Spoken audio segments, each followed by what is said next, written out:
Am I the asshole for refusing to pay for my in-laws' private flights twice?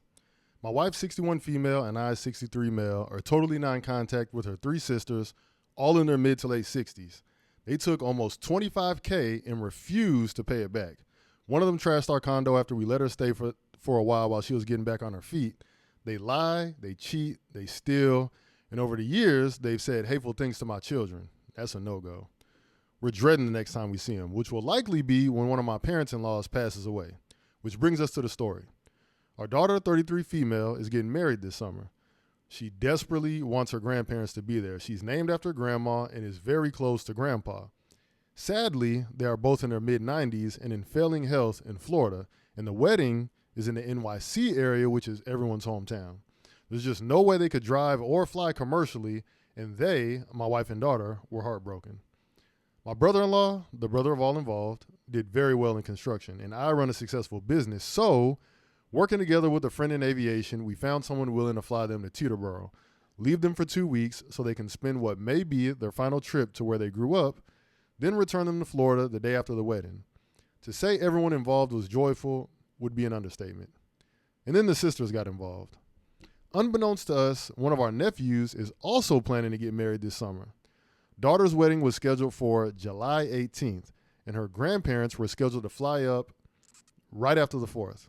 Well, guess what?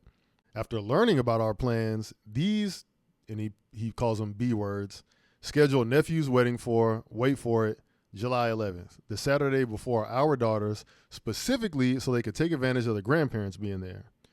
It pissed me off, but I'm not in charge of my in-laws, and they'll be here anyway, so F it. Until last week. My daughter got a call from the venue, and due to infrastructure repair issues, they need to close for a week in June, which throws off their booking schedule. They offered her a great deal that if she moved the date, or they offered her a great deal if she would move the date. Yes, it's late, but my daughter and fiance are both attorneys, so they negotiated a deal that will save almost $12K on their ridiculously overpriced wedding.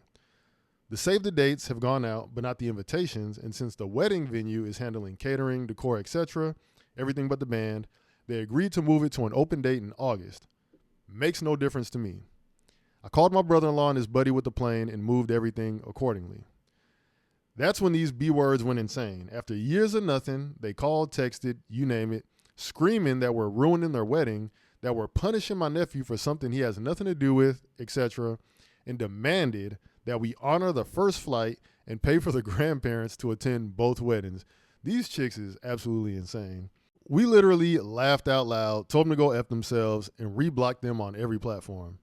They then sent their proxies after us, cousins, aunts, and uncles, saying we're making things worse by prioritizing money over reconciling with the sisters. I told them to F off too. Still, I wonder if I'm the asshole. We don't want grandma and grandpa to miss anything in the autumn of their lives, but it's not my fault their sneaky plan blew up in their faces. So I ask you, am I the asshole for not paying for 2 flights?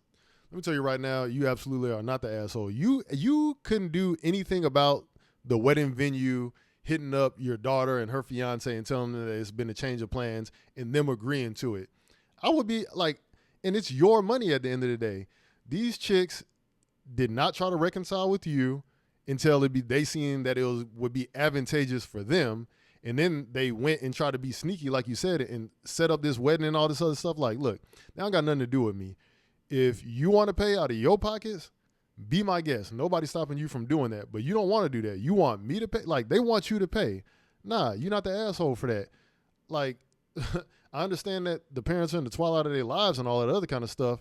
But if they want to go, you know what I'm saying? Like, hey, they can figure that out. But I would not, if I was you, feel like I was the asshole because they didn't try to reconcile with you and you don't owe them nothing. And I'm pretty sure, I don't know the price. I don't know how much, you and your buddy and all of that with the plane, like, settled on with the private flights, but I'm pretty sure it would be very expensive. So to have to pay for that twice, like, I wouldn't be going for that.